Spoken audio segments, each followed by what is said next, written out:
আসসালামু আলাইকুম। Transmission and distribution of electrical power, এটি ইলেকট্রিক্যাল সপ্তম সেমিস্টারের একটি সাবজেক্ট। এই সাবজেক্টের প্রথম অধ্যায়ের আজকে আমরা অঙ্ক করব শেষ প্রান্ত কন্ডেন্সার পদ্ধতির সাহায্যে ভোল্টেজ রেগুলেশন এবং দক্ষতা নির্ণয় করব। তো প্রশ্ন বলা হয়েছে একটি 100 কিলোমিটার 3 ফেজ পরিবহন লাইনের ভোল্টেজ হচ্ছে 132 কিলোভোল্ট, পাওয়ার ফ্যাক্টর 0.9 এবং 20 মেগাওয়াট পাওয়ার সরবরাহ করে। লাইনের প্রতি ফেজের প্রতি কিলোমিটারের রোধ, রিঅ্যাক্ট্যান্স এবং অ্যাডমিটেন্স, অর্থাৎ 100 কিলোমিটার পরিবহন লাইন কিন্তু প্রতি ফেজের প্রতি কিলোমিটার অর্থাৎ 1 কিলোমিটারের রেজিস্ট্যান্স, রিঅ্যাক্ট্যান্স এবং অ্যাডমিটেন্স যথাক্রমে রেজিস্ট্যান্স 0.2 ওহম, রিঅ্যাক্ট্যান্স 0.4 ওহম এবং অ্যাডমিটেন্স 2.5 × 10⁻⁶ মোহ। পরিবহন লাইনের ভোল্টেজ রেগুলেশন এবং দক্ষতা নির্ণয় করো। তো এটা আমরা করব শেষ প্রান্ত কন্ডেন্সার, অর্থাৎ আমাদের রেজিস্ট্যান্স এবং রিঅ্যাক্ট্যান্সটা আমাদের সামনে থাকবে এবং ক্যাপাসিটরটা থাকবে শেষ প্রান্তে। এটা আমাদের শেষ প্রান্ত কন্ডেন্সার পদ্ধতি এবং এখানে আমাদের থাকবে 20 মেগাওয়াট পাওয়ার। এই পাওয়ারটা সরবরাহ হচ্ছে এই অবস্থায় পাওয়ার ফ্যাক্টর 0.9 এবং ভোল্টেজ রয়েছে 132 কিলোভোল্ট। এটা হচ্ছে ফেজ ভোল্টেজ, ঠিক আছে। এখানে 1 কিলোমিটারের রেজিস্ট্যান্স 0.2, তাহলে 100 কিলোমিটারের রেজিস্ট্যান্স কত সেটা আমরা নির্ণয় করব। তাহলে পরে 100 কিলোমিটারের জন্য রেজিস্ট্যান্স হচ্ছে 20 ওহম। 100 দ্বারা আমরা 0.2কে গুণ করলে হচ্ছে 20 ওহম। তাহলে 100 কিলোমিটারের জন্য রিঅ্যাক্ট্যান্স 0.4 দ্বারা 100 গুণ করলে আমাদের হচ্ছে 40 ওহম। এবং 100 কিলোমিটারের জন্য অ্যাডমিটেন্স, তাহলে পরে 100 ×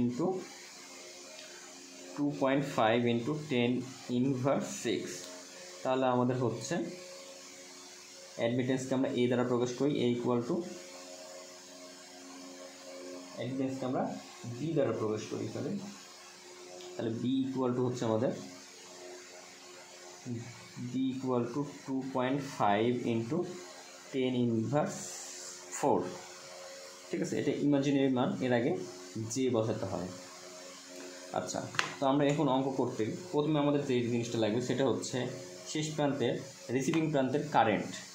এখন রিসিভিং প্রান্তের কারেন্টের জন্য সূত্র প্রয়োগ করবো আমরা আই আর, অর্থাৎ receiving current equal to power divided √3 V cos θ, অর্থাৎ পাওয়ার ফ্যাক্টর। এখানে আমাদের পাওয়ার রয়েছে 20 মেগাওয়াট, মেগা অর্থাৎ 10⁻⁶ ডিভাইডেড √3। এখানে পরিবহন ভোল্টেজ, লাইন ভোল্টেজ রয়েছে 132 গুণিত, যেহেতু কিলোভোল্ট এই জন্য 10⁻³ গুণিত পাওয়ার ফ্যাক্টর হচ্ছে 0.9। তাহলে আমাদের রিসিভিং ভোল্ট কারেন্টটা আমাদের হচ্ছে 20 × 10⁻⁶ ডিভাইডেড √3 গুণিত 132 গুণিত 10⁻³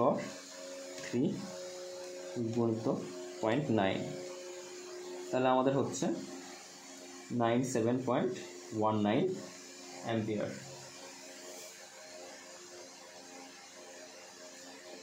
ঠিক আছে, 19 অ্যাম্পিয়ার। কিন্তু এখানে আমাদের যেহেতু পরিবহন ট্রান্সমিশন লাইন, এটা আমাদের এই ক্ষেত্রে আমাদের এই হিসাবগুলো করার সময় আমাদের কারেন্টের অ্যাঙ্গেলটাও নিতে হবে। এখন কারেন্টের অ্যাঙ্গেলটা নেওয়ার জন্য আমরা পাওয়ার ফ্যাক্টর অর্থাৎ cos θ থেকে আমরা থিটার মানটা নির্ণয় করব। তাহলে এখানে পাওয়ার ফ্যাক্টর মানে কি cos θ, এই cos θর মান কত 0.9, তাহলে থিটার মান কত হচ্ছে cos ইনভার্স 0.9 করলে আমাদের আসতেছে 25.84। যেহেতু ল্যাগিং এখানে বলা হয়েছে পাওয়ার ফ্যাক্টরে, আর যেই পাওয়ার ফ্যাক্টর থাকুক আমাদের ট্রান্সমিশন লাইনে ল্যাগিং পাওয়ার ফ্যাক্টরটাই হয়। তাহলে এখানে আমাদের ল্যাগিংয়ের জন্য -25.84। এখানে ল্যাগিং লিডিং কিছু বলেনি, আমরা ল্যাগিং ধরে নেব, কারণ আমরা ট্রান্সমিশন লাইনে পাওয়ার ফ্যাক্টরটা ল্যাগিং হয়। তাহলে আমাদের রিসিভিং কারেন্টের মানটা নির্ণয় হলো। এখন আমরা দেখব এখানে যে ভোল্টেজটা রয়েছে ওই ভোল্টেজটাই আমাদের লাইন ভোল্টেজ, কিন্তু আমরা একটা ফেজের জন্য এই হিসাবটা করছি। তাহলে পরে একটা ফেজে আনার জন্য আমাদের যে ভোল্টেজটা আসবে, তাহলে ভিসি যদি আমরা নির্ণয় করতে চাই, ঠিক আছে, এই ক্যাপাসিটরের আড়াইতে ভোল্টেজ, ওই ভোল্টেজটা আমাদের এই ভোল্টেজটাকে জাস্ট √3 দ্বারা ভাগ করে ফেজে আনলে আমাদের সেটা ভিসির ভোল্টেজ, অর্থাৎ আড়াইতে ভোল্টেজ পাবো। লোডের আড়াইতে যে ভোল্টেজটা ওটাই আমাদের ভিসির ভোল্টেজ, এখানে এক্সট্রা কোনো ভোল্টেজ ড্রপ হচ্ছে না। তাহলে ভিসি ইকুয়াল টু হচ্ছে 132 গুণিত 10⁻³ ভাগ √3। তাহলে আমাদের ফেজ ভোল্টেজ হিসেবে হয়ে যাচ্ছে, এবং এই ফেজ ভোল্টেজটাই আমাদের ক্যাপাসিটরের আড়াইতে ভোল্টেজ √3। তাহলে আমাদের হচ্ছে 76210.23 অ্যাঙ্গেল 9 মানে অ্যাঙ্গেল 0 ভোল্টেজ, VOLT ভোল্ট। এখন আমরা এই ভিসি এর মধ্যে দিয়ে প্রবাহিত কারেন্ট, অর্থাৎ নিচে যে ভিসি আমাদের এই এর মধ্যে প্রবাহিত কারেন্ট নির্ণয় করব, অর্থাৎ আইসি ইকুয়াল টু হচ্ছে ভিসি ইন্টু জে বি, আর বি এর মানটা আমরা আগে নির্ণয় করে রাখছি। তাহলে ভিসি এর মান 76210.23, এখানে অ্যাঙ্গেল যেহেতু 0 না লিখলেও হবে, গুণিত জে বি এর মান হচ্ছে 2.5 ইন্টু 10⁻⁴। তাহলে আমাদের আইসি এর মানটা নির্ণয় হবে। তাহলে পরে গুণিত 2.5 ইন্টু 10⁻⁴, তার সাথে আমাদের আই দিতে হবে। তাহলে হচ্ছে আমাদের 19.05 অ্যাঙ্গেল হচ্ছে 90 ডিগ্রি, ঠিক আছে। তাহলে আমাদের আইসিটা নির্ণয় হলো। আর এখন আমাদের সেন্ডিং কারেন্টটা আমাদের এখান থেকে প্রবাহিত হতো, সেন্ডিং কারেন্টটা এই বিন্দুতে যাওয়ার পরে দুই দিকে ভাগ হচ্ছে, একটা রিসিভিং হচ্ছে আর একটা আইসি হচ্ছে। তাহলে পরে আমরা এখন যদি সেন্ডিং লিখি, আইএস ইকুয়াল টু কোন দিকে, দুই দিকে ভাগ হচ্ছে, তাহলে দুইটা যোগ করি আমরা, আইসি প্লাস আইআর। তাহলে পরে সেন্ডিং কারেন্ট আমাদের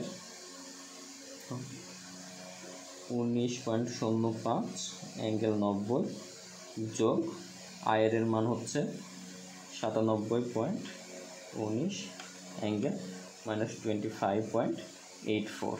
এই দুটোর যোগ ফলেই আমাদের সেন্ডিং কারেন্ট যোগ হচ্ছে 97.19 অ্যাঙ্গেল -25.84। তাহলে 90.524 অ্যাঙ্গেল হচ্ছে -14.92, ঠিক আছে। তাহলে আমাদের সেন্ডিং কারেন্টটা নির্ণয় হলো। এখন সেন্ডিং কারেন্ট পেয়ে গেলাম, এখন আমরা এখানে যে ভোল্টেজ ড্রপ, এই ভোল্টেজ ড্রপটা নির্ণয় করতে পারবো। তাহলে এখানকার ভোল্টেজ ড্রপ, একে আমরা V1 যদি বলি, তাহলে পরে V1 ইকুয়াল টু হচ্ছে সেন্ডিং কারেন্ট ইন্টু এখানকার রেজিস্ট্যান্স অর্থাৎ জেড। তাহলে পরে এখানে সেন্ডিং কারেন্ট আমাদের 90.524, অ্যাঙ্গেল হচ্ছে -14.91, এবং এখানকার জেড অর্থাৎ ইম্পিডেন্স হচ্ছে 20 প্লাস J14। তাহলে পরে আমাদের V1 এর মানটা নির্ণয় হবে। তাহলে পরে এখানে আমাদের রয়েছে এই মানটা রয়েছে, তার সাথে আমাদের 20 প্লাস 40i। তাহলে আমাদের V1 এর মানটা নির্ণয় হচ্ছে 48.38 অ্যাঙ্গেল 48.51 ভোল্ট। তাহলে আমাদের এটুকের আড়াইতে ভোল্টেজটা নির্ণয় হলো। এখন আমাদের ভিএসটা নির্ণয় করতে পারবো। ভিএস হচ্ছে এই লুপের যোগফল, অর্থাৎ এখানে আমাদের একটা ভোল্টেজ এবং এখানে একটা ভোল্টেজ রয়েছে, এই দুটো ভোল্টেজ যোগফলই আমাদের সেন্ডিং ভোল্টেজ। তাহলে পরে ভিএস ইকুয়াল টু, একটা হচ্ছে V1 প্লাস ভিসি, তাহলে এই দুটো আমরা যোগ করি, 48.38 অ্যাঙ্গেল 48.51 প্লাস ভিসি এর মান আমরা নির্ণয় করছি, সেটা হচ্ছে 76210.23। তাহলে এই দুইটা আমরা এখন যোগ করব। তাহলে এই মানটা রয়েছে প্লাস 76210.23। তাহলে আমাদের হচ্ছে 78,950.29 অ্যাঙ্গেল হচ্ছে 22.20 ভোল্ট। তাহলে আমাদের সেন্ডিং ভোল্টেজ হচ্ছে 78950.29 অ্যাঙ্গেল 2.2 ভোল্ট। এখন আমাদের ভোল্টেজ রেগুলেশন নির্ণয় করতে বলছে। এখন আমাদের সেন্ডিং যে ভোল্টেজ বের করলাম এটা কিন্তু আমাদের ফেজ ভোল্টেজ। এখন একে যদি আমরা লাইন নিয়ে যেতে চাই তাহলে VSL যদি নির্ণয় করতে হয় তাহলে VSP তার সাথে আমাদের √3 গুণ করতে হবে। তাহলে VSP এর মান হলো এটা, অর্থাৎ আমাদের ক্যালকুলেটরের মানটা রয়েছে তার সাথে √3 গুণ করলেই আমাদের হয়ে যাচ্ছে লাইন ভোল্টেজ, অর্থাৎ 136,745.91 অ্যাঙ্গেল হচ্ছে 2.2, ঠিক আছে, ভোল্ট। এখন একে যদি আমরা একটু অ্যাডভান্স আকারে লিখি তাহলে পরে একে আমরা কিলো ভোল্টে লিখতে পারি। তাহলে কত হচ্ছে 136.745 কিলো ভোল্ট লিখতে পারি আমরা, কিলো ভোল্ট, ঠিক আছে। কারণ আমাদের রয়েছে এখানে ভোল্টেজ রেগুলেশন। এখন ভোল্টেজ রেগুলেশন সূত্র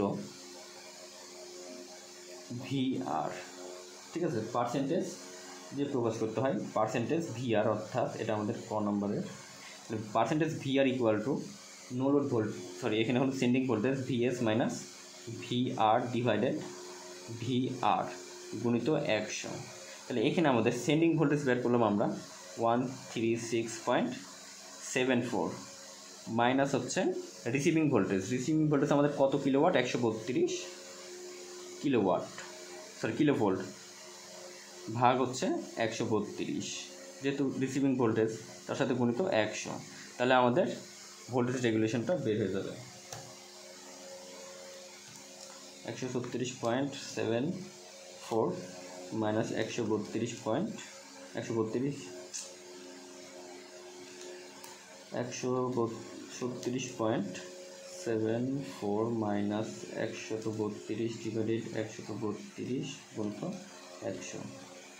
তাহলে আমাদের হচ্ছে 3.59%, অর্থাৎ আমাদের ভোল্টেজ রেগুলেশন 3.59%, ঠিক আছে। এর পরবর্তীতে আমাদের বলা হয়েছে দক্ষতা নির্ণয় করো। দক্ষতা আমরা ইটা দ্বারা প্রকাশ করি, ইটা, ঠিক আছে। ইটা ইকুয়াল টু হচ্ছে দক্ষতা, এবং দক্ষতা মানে আউটপুট ভাগ হচ্ছে ইনপুট গুণিত হলো 100, ঠিক আছে। তার আগে আমাদের পাওয়ার ফ্যাক্টরটা নির্ণয় করতে হবে, ঠিক আছে। তাছাড়া আমাদের এই আউটপুটটা নির্ণয় করা যাবে না, তো ইনপুটটা নির্ণয় করা যাবে না। তাহলে পাওয়ার ফ্যাক্টরের সূত্র হচ্ছে কস থিটা। এখন কস থিটা, এই থিটাটা হচ্ছে ভোল্টেজ এবং কারেন্টের মধ্যবর্তী কোণের কোসাইন মান। তাহলে আমাদের সেন্ডিং প্রান্তের ভোল্টেজ হচ্ছে, এই তো সেন্ডিং প্রান্তের ভোল্টেজ 2.20 বা 2.2, আর রিসিভিং প্রান্তের ভোল্টেজ মানে সেন্ডিং প্রান্তের কারেন্ট হচ্ছে 14.92। তাহলে পরে সূত্র হলো ভোল্টেজ এবং কারেন্টের মধ্যবর্তী কোণের। তাহলে ভোল্টেজের কোণ কত, এখানে আমরা কস থিটা দিব, কস দিয়ে ভোল্টেজের কোণ হচ্ছে 2.2, এখন মাইনাস দিব, এখন এটা হলো সূত্রের মাইনাস। এখন কারেন্টের অর্থাৎ সেন্ডিং কারেন্টের আমাদের অ্যাঙ্গেল হচ্ছে মাইনাস 14.92, এখন এই মাইনাস এবং এই মাইনাস হয়ে যাচ্ছে প্লাস 14.92।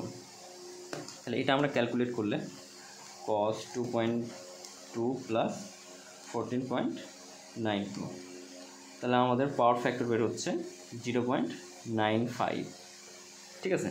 এখন আমাদের দক্ষতা নির্ণয় করতে হবে। এখন দক্ষতা মানে আউটপুট বাই ইনপুট গুণিত 100। তাহলে এখানে আমাদের আউটপুট একটা পাওয়ার দেওয়া রয়েছে 20 মেগাওয়াট। তাহলে এখানে আমাদের আউটপুট পাওয়ার হচ্ছে 20 গুণিত 10⁶, ঠিক আছে। এখন ইনপুট পাওয়ার, ইনপুট মানে এখানে আমাদের 3 ফেজের পাওয়ার হচ্ছে √3 VI cos থিটা গুণিত হচ্ছে 100। তাহলে পরে এখানে আমাদের 20 গুণিত 10⁶ ডিভাইডেড এখানে √3, এখানে ভি বলতে সেন্ডিং ভোল্টেজ, যেটা আমাদের লাইনে বের করেছি। লাইন ভোল্টেজ আমাদের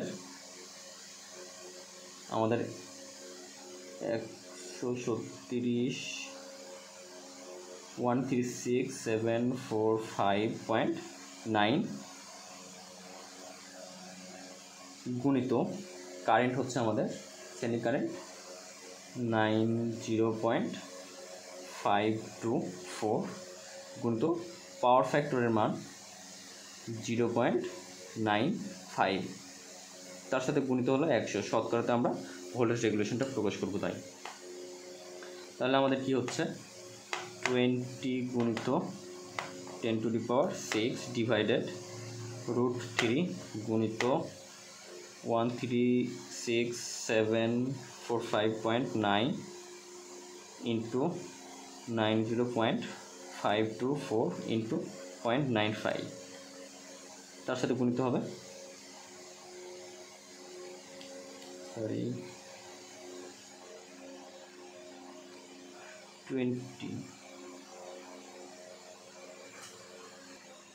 গুণিত হচ্ছে 0.595, তার সাথে গুণিত হচ্ছে 100।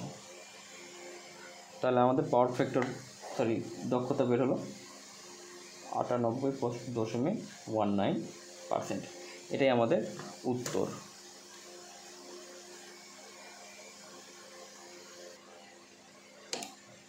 কেউ বইয়ের উত্তরের সাথে মিলাতে যাবেন না, বইয়ে এখানে একটি ভুল রয়েছে, এর জন্য বইয়ের উত্তরের সাথে আমাদের উত্তর মিলবে না। ধন্যবাদ সকলকে।